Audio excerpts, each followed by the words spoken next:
Sebelumnya, assalamualaikum warahmatullahi wabarakatuh. Untuk mengawali kegiatan pembelajaran pada pagi hari ini, marilah kita berdoa terkait dengan pembelajaran nanti dengan berat dan mudah. Berdoa untuk keyakinan dan kepercayaan masing-masing. Berdoa.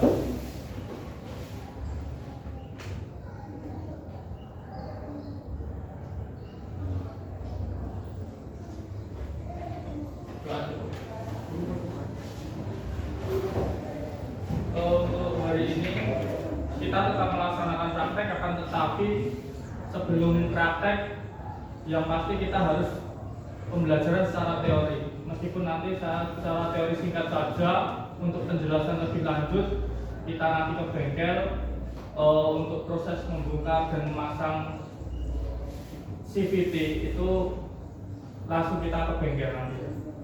Dan untuk yang kita pembelajaran kita hari ini dan juga praktek kita hari ini, karena memang waktunya itu dari pagi sampai nanti pulang sampai sore waktu kita ya, itu masih panjang. Maka dari itu sebelum praktek seperti biasa tetap secara teori itu saya berikan dulu gitu ya, dimana pembahasan kita atau yang kita praktekkan itu tentang transmisi otomatis ataupun CVT gitu ya, tentang transmisi otomatis ataupun CVT.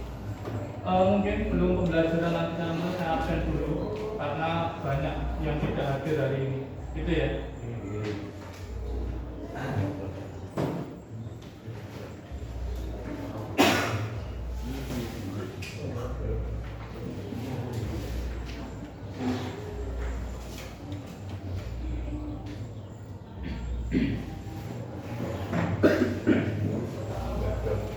Adian, nggak boleh Pak Adian, nggak boleh Pak. Oh, Pak. Alfian dari masuk. Alfi Nuju Masuk. Ali Mustafa Ali Rahmati Dava Putra Damaraku Desparanga Ega Nur Halawi Hafiz Hidayat Aqua Henggi alias Sena Jamal Henggi Ilham Abdul Latif Ivan Anugrah ada ya, Muhammad Andri Muhammad apa perupa Muhammad Aziz nggak masuk. Bukan Pak. Dirgan Aziz ada lagi. Muhammad Irfan Prasidya ada Rafael Rizky Rehan Adi Wijaya Rehan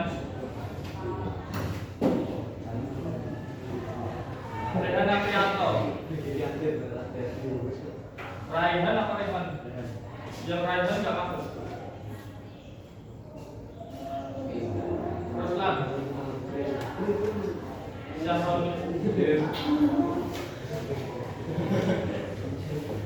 Tantium Ekudika dari Alfiansyah dari Wahyu Pritomo Wahyu Ferry Satiko Julas Iko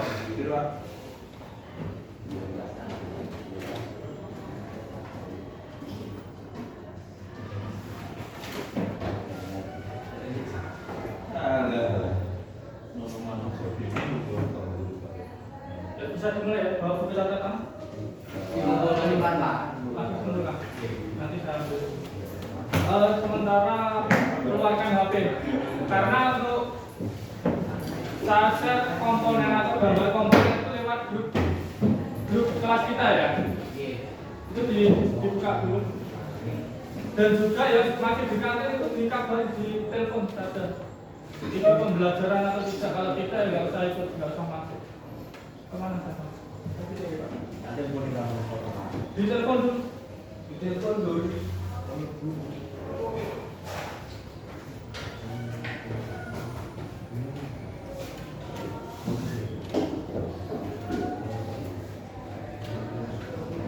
Sudah siap ya?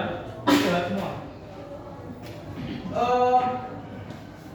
Untuk materi kita tentang transmisi otomatis. Sebelum itu saya tanya, apa itu transmisi? Alim siapa apa? Transmisi. Pada sepeda motor khususnya kalian kejuruan saya sadar. Transmisi. Waalaikumsalam. Kemana sih? Mandi Pak. Kamar mandi. Duduk. Dua. Transmisi. Ada yang tahu ini transmisi? Transmisi.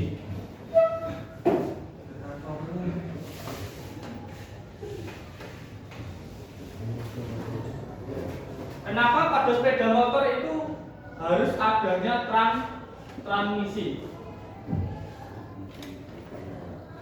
Kalian pengguna sepeda motor, kenapa perlu adanya transmisi? Kalau tidak, kenapa harus ada transmisi manual sama transmisi otomatis? Transmisi itu untuk merubah rasio putaran yang dihasilkan oleh mesin. Kalau tidak ada transmisi, contohnya Chevrolet sepeda motor ya. Kalau tidak ada transmisi ya. Sekali sepeda motor menyala, itu mesin berputar. Nanti kalau tidak ada transmisi, kecepatan putar yang dihasilkan oleh mesin itu tidak bisa diatur. Contohnya kecepatan mesin itu 60 km per jam, dia langsung sepeda motor nyala langsung 60 km per jam. Jadi nanti kaget, caranya lagi sepeda motor kayak transmisi. Perputaran rasio tidak diatur, langsung sepeda motor di starter menyala langsung kecepatannya tinggi, itu tidak kaget. Maka dari itu perlu adanya transmisi ya benar. Jadi perputaran yang dihasilkan oleh mesin atau perputaran rasio yang dihasilkan oleh mesin itu harus diatur. Bisa dipercepat, bisa diperlambat. Jadi diatur oleh transmisi. Nah, pembahasan kita itu tentang transmisi otomatis, di mana untuk perubahan rasio putar yang dihasilkan oleh mesin itu terjadi secara otomatis. Yang kita kenal sepeda motor yang sekarang itu matic ya, CVT ataupun continuous variable transmisi. Nah, nanti kita fokusnya untuk praktek, kita bongkar transmisi, kita pasang kembali, kita kenal komponen yang ada di dalamnya beserta dengan fungsinya dan juga dengan cara kerja. Bukunya betul kemarin tahu mana? Bukunya betul kemarin ada yang bawa. Apa tak bawa? Jangan bertani ke Bawa buku apa udah pulang kok kemarin?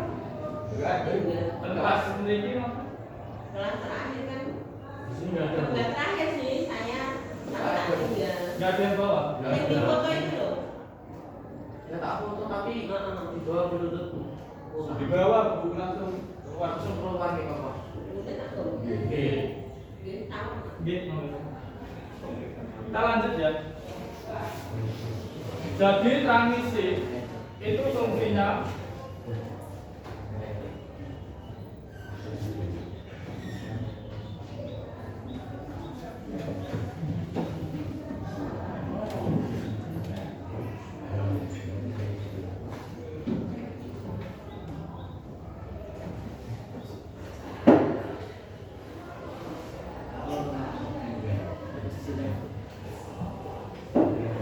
Jadi fungsi transmisi itu untuk mengubah rasio putaran yang dihasilkan oleh mesin. Kalian pengguna sepeda motor harusnya paham ya antara transmisi manual dan transmisi otomatis.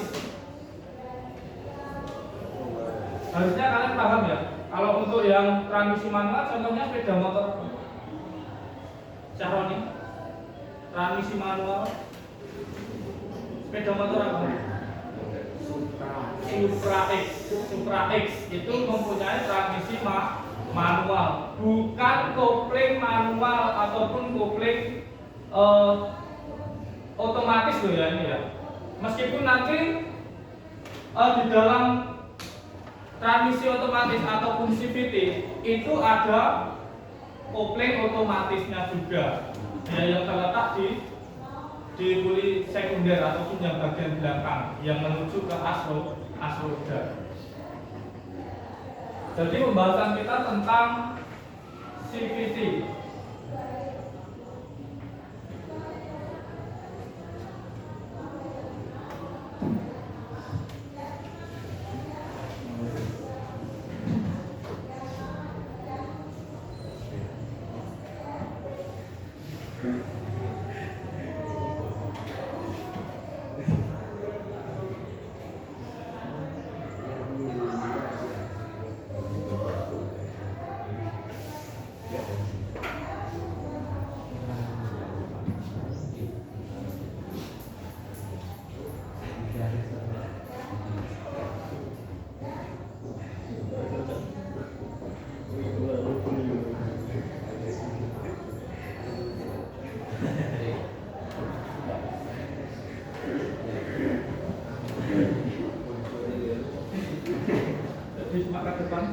Di sini CVT yaitu perubahan rasio yang dilakukan secara otomatis. Kenapa bisa secara otomatis? Karena dalam komponen CVT itu terdapat dua bagian utama ya. Yang pertama ada puli primer, yang kedua ada puli sekunder. Dibuka dulu HP-nya, saya share gambar CVT ataupun animasi CVT.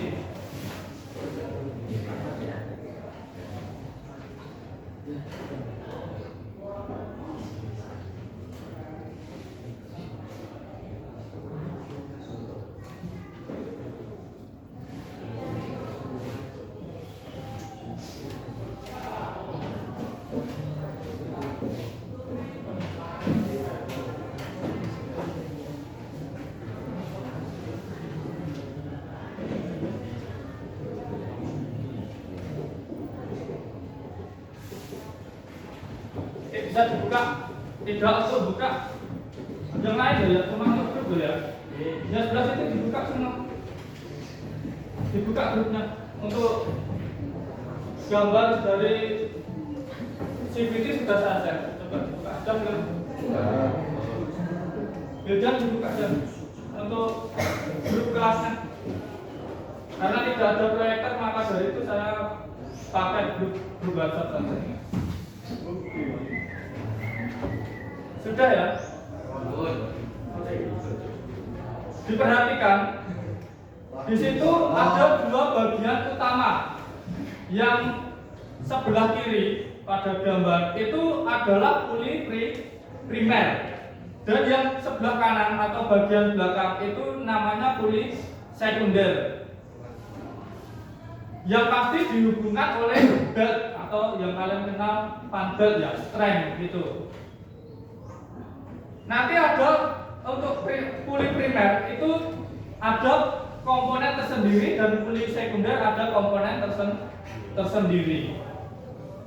Jadi bisa dibedakan untuk puli primer dan puli sekunder, paham ya? Puli sekunder itu yang sebelah kiri atau yang depan, dan puli primer itu untuk yang sebelah kiri ataupun yang depan, yang puli sekunder yang sebelah belakang atau yang kanan pada gambar. Dipahami dulu.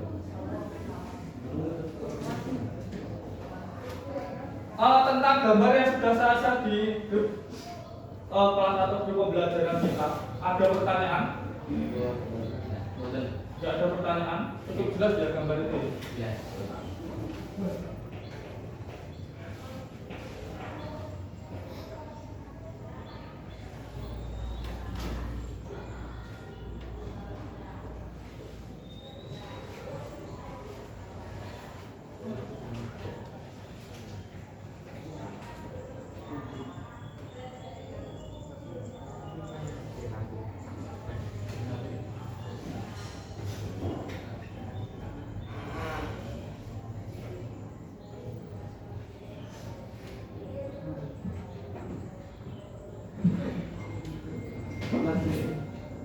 Kita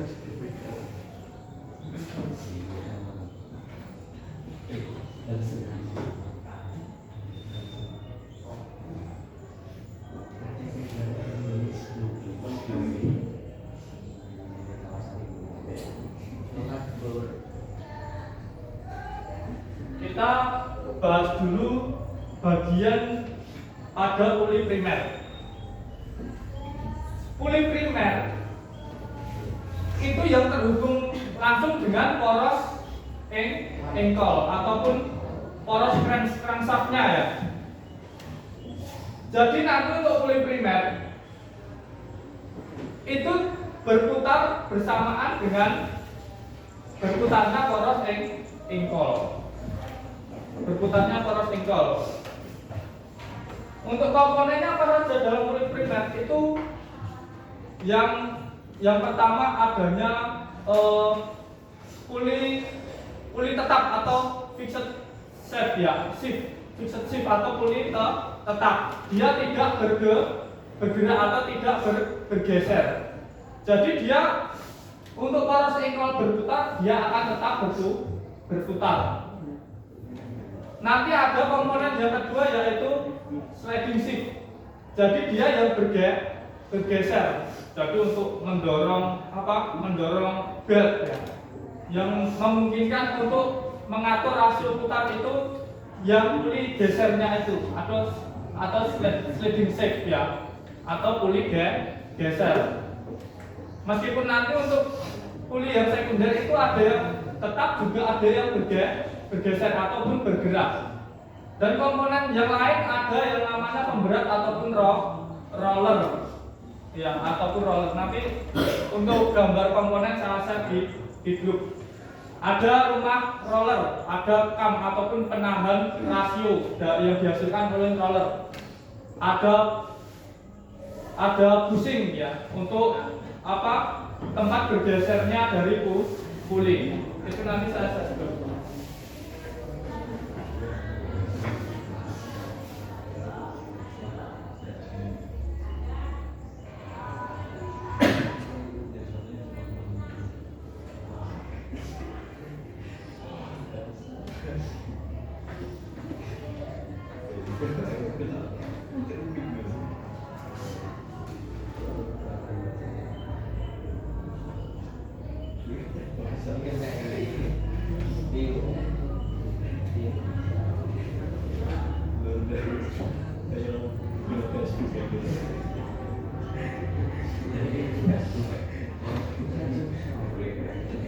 Bisa dibuka ya.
Dibuka ya. Dibuka dulu. Sudah ya. Itu ada dua gambar yang sudah saya share setelah gambar pada cuma yang atas ini. Itu ada komponen apa saja? Ada komponen apa saja yang atas? Bushing, terus slider, terus roller, apalagi rumah roller, terus setelah rumah roller sudah ken. Kita bahas dulu yang pertama komponen yang namanya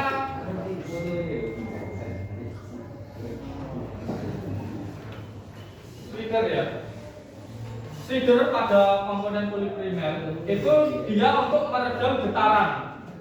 Karena slider itu terhubung oleh kam dan menutup rumah roller. Diperhatikan, slider itu penahan getaran.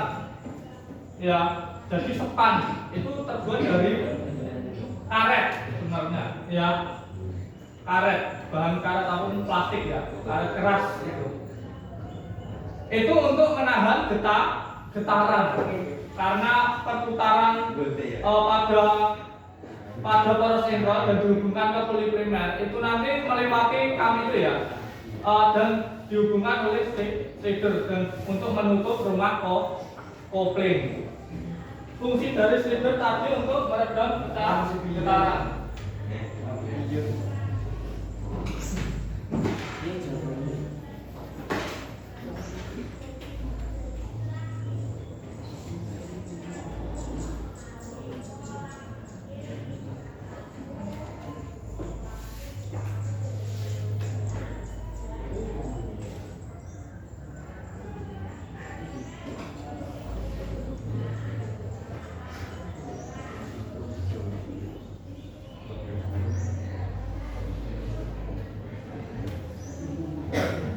Selanjutnya apa?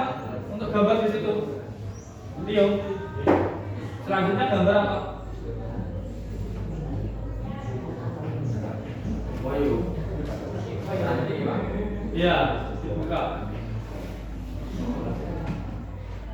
Sebutkan satu komponen. Roller ataupun gerak.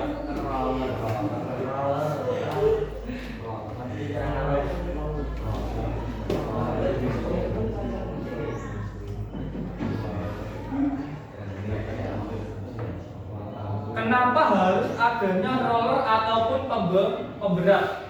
Pertanyaannya seperti ini. Ruslan, kenapa harus adanya roller ataupun pemberat pada komponen poliprimer?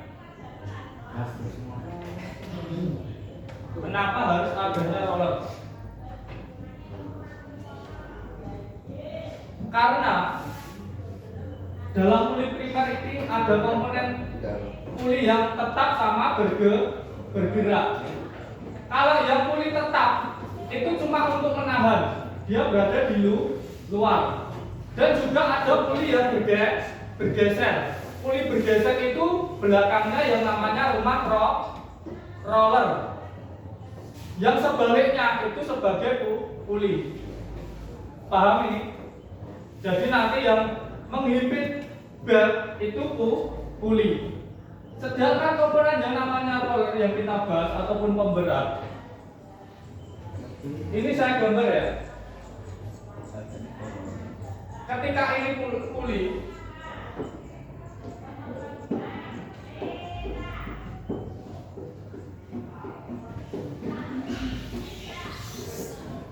ini ada roller di sini.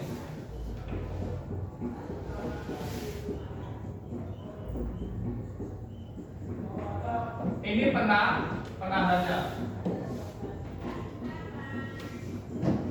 Ketika posisi tetap ataupun tidak berputar pada perputaran rendah, itu roller tidak bergerak menuju keluar, tidak menuju keluar, karena adanya gaya sentrifugal perputaran mesin yang tinggi.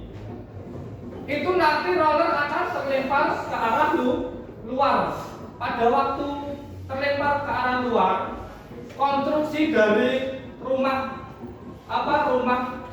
kopling itu dia cenderung miring atau dia mempunyai ruang yang lebih sempit. Ketika roller ini terdorong keluar karena perputaran dari mesin, roller ini akan menempati ruang sempit sehingga nanti puli yang bergeser terdorong untuk menghimpit belt atau strength tadi.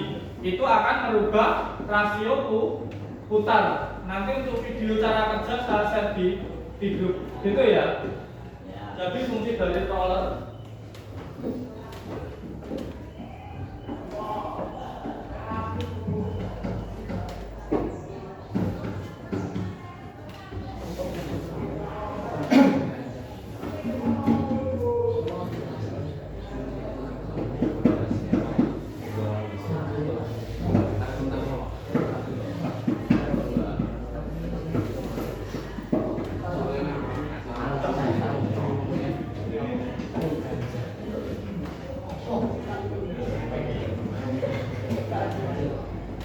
fungsi dari roller yaitu untuk menentukan rasio momen putar yang dihasilkan oleh mesin.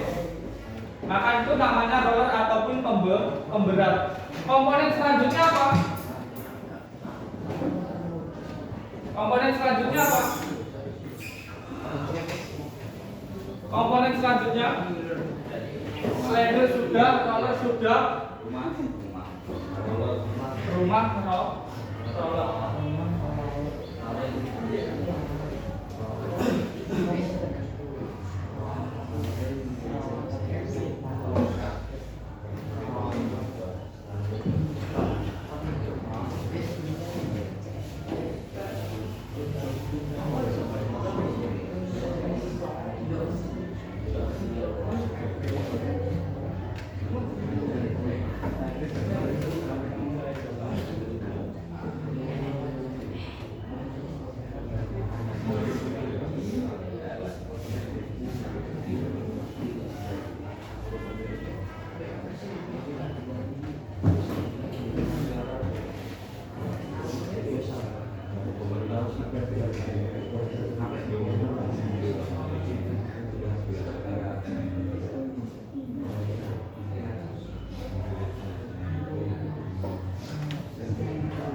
Rumah roller itu fungsinya tetap untuk sebagai penahan roller. Ketika pemberat ataupun roller ini bergerak, maka dia akan lebih terarah. Bergeraknya ini cuma satu arah, naik turun, ataupun bergerak ke kiri ke kanan.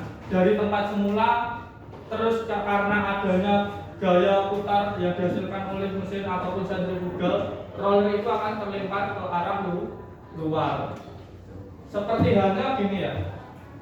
Contohnya kalian punya benda diikat ke tali itu dihubungkan ke satu istilahnya tongkat ya, tongkat ataupun tuas ya. Itu kalian putar, yang pertama tidak bergerak atau dia diam di tempat. Kalau kalian putar, dia akan melebar atau dia akan bergerak ke arah luar. Itu prinsipnya sama dengan kerja dari roller. Maka pada waktu bergerak keluar, dia akan melewati ruang yang lebih sempit yang ada pada rumah roller dan juga kamnya tadi. Maka rumah roller yang terhubung dengan puli geser, dia akan bergeser ke arah luar. Dan nanti untuk apa? Strength-nya atau beltnya dia akan berubah posisi. Berubahnya posisi pada strength itu menentukan rasio putar yang dihasilkan oleh mesin. Komponen selanjutnya apa? Di situ.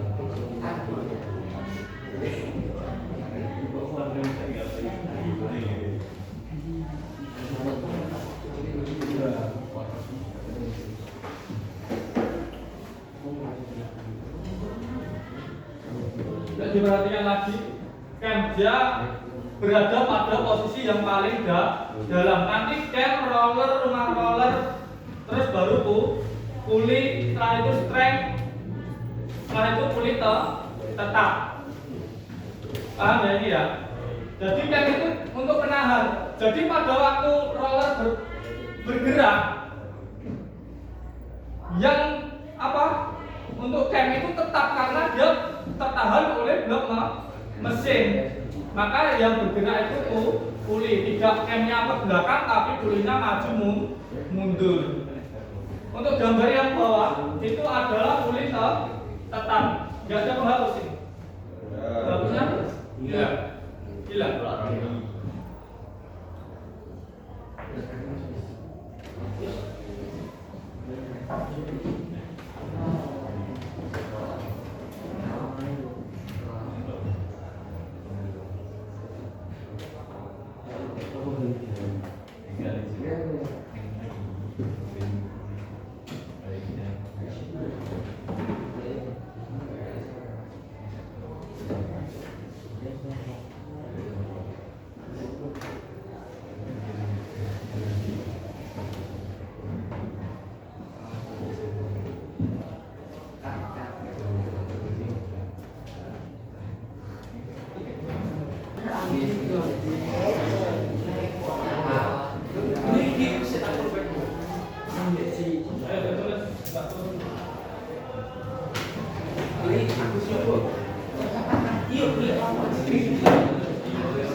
Nanti kita setelah istirahat baru mulai untuk praktek ya. Ini tinggal kita selesaikan untuk teori dari puli sekunder. Tinggal puli sekunder saja.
Ayo nggak cerita lagi.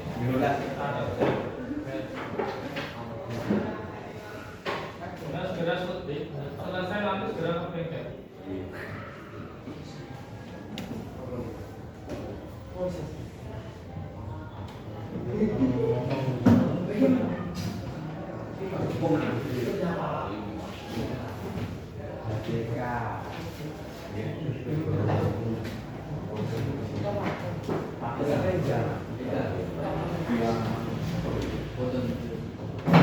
Ini yang belum saya absen tadi siapa?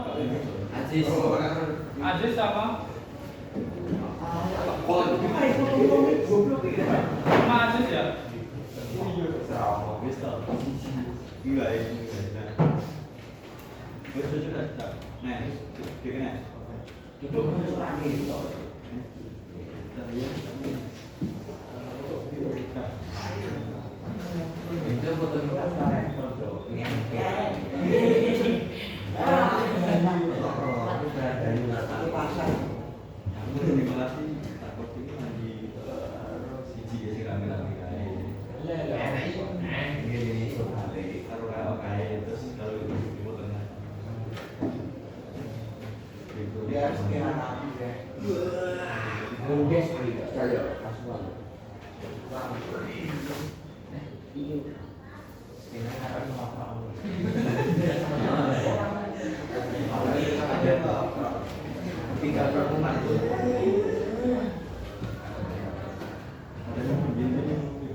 Gue ya, buat ini